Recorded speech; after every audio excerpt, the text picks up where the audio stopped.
कपिलवस्तु का राजकुमार सिद्धार्थ गौतम अपनी युवावस्था में एक रात अजीब सपना देखते हैं। सपने में वे एक विशाल झील के किनारे खड़े हैं।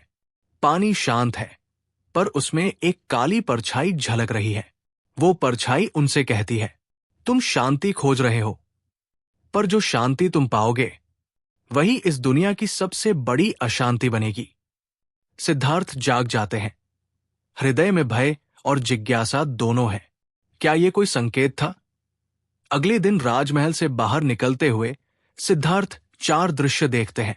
एक बूढ़ा व्यक्ति, 2 एक बीमार आदमी, 3 एक शव, 4 और एक सन्यासी जो मुस्कुरा रहा है। राजकुमार के भीतर प्रश्नों का तूफान उठता है। जब सबको मृत्यु मिलनी है तो ये मुस्कान कैसी? क्या कोई मृत्यु से परे हो सकता है? वो दरबार में लौटते हैं, पर शांति नहीं मिलती।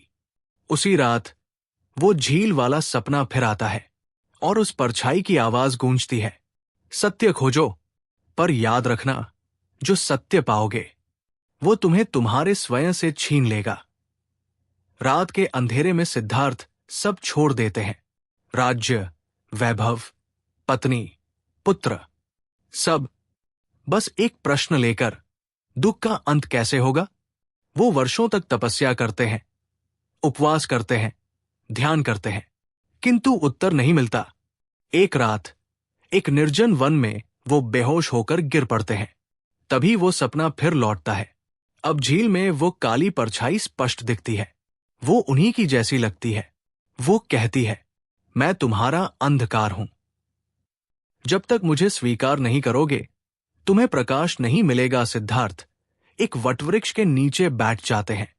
संकल्प लेते हैं, जब तक सत्य न मिल जाए मैं नहीं उठूंगा। रात गहरी होती जाती है। मन में विचारों का समुद्र उमड़ता है। भ्रम, भय, मोह सब एक एक कर प्रकट होते हैं। अचानक वही परछाई प्रकट होती है। अब सामने वो कहती है, मैं ही तेरा मोह हूं, तेरा क्रोध, तेरा भय। क्या तू मुझे पहचान नहीं पाया? मैं तेरा ही एक भाग हूं। सिद्धार्थ मुस्कुराते हैं, तो शत्रु बाहर नहीं, मेरे भीतर है।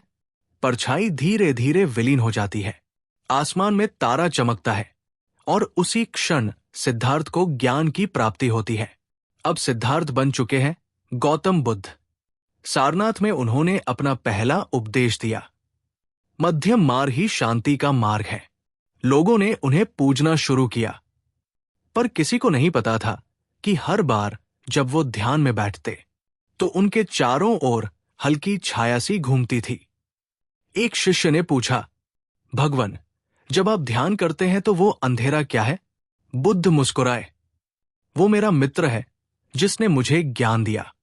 जो अपने अंधकार को पहचान लेता है उसी को सच्चा प्रकाश मिलता है। सालों बाद एक युवक बुद्ध से मिलने आया। उसने कहा, भगवन, मैंने सुना है कि आप झील में किसी परछाई से मिले थे। क्या वह असुर थी? बुद्ध ने कहा, नहीं, वो असुर नहीं थी, वो मेरा अहंकार था। फिर बुद्ध ने शांत होकर कहा, हर मनुष्य में एक छाया होती है जो उसके साथ जन्म लेती है। जब हम उसे स्वीकार कर लेते हैं तब हम मुक्त हो जाते हैं, पर जो उससे भागता है वही उसके अधीन हो जाता है। वो युवक बोला, तो क्या हर व्यक्ति के भीतर बुद्ध और अंधकार दोनों रहते हैं? बुद्ध ने धीरे से उत्तर दिया, हां, और जब कोई ये जान लेता है वो न तो केवल मनुष्य रहता है, नहीं केवल देवता, वो जागृत हो जाता है। सालों बाद जब बुद्ध कुशीनगर में अंतिम ध्यान में बैठे, उनके चारों ओर वही झील, वही छाया, वही शांति प्रकट हुई। शिष्य भयभीत थे, पर बुद्ध शांत थे। उन्होंने आंखें खोली और मुस्कुराए। जिस छाया से मैं भागता था वही अब मेरा प्रकाश बन गई है। आसमान में हल्की वर्षा हुई। शिष्य बोले, भगवन, ये क्या संकेत है? बुद्ध ने कहा, सत्य कभी मृत्यु नहीं देता, वो बस हमें हमारे वास्तविक रूप से मिला देता है।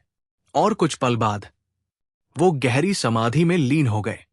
गौतम बुद्ध की इस कहानी का रहस्य यही है कि शांति पाने के लिए अंधकार से भागना नहीं, बल्कि उसे पहचानना आवश्यक है।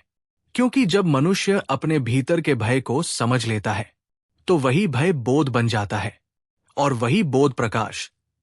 प्रकाश बाहर नहीं, भीतर है। बस उसे देखने के लिए आंखें खोलनी होती है।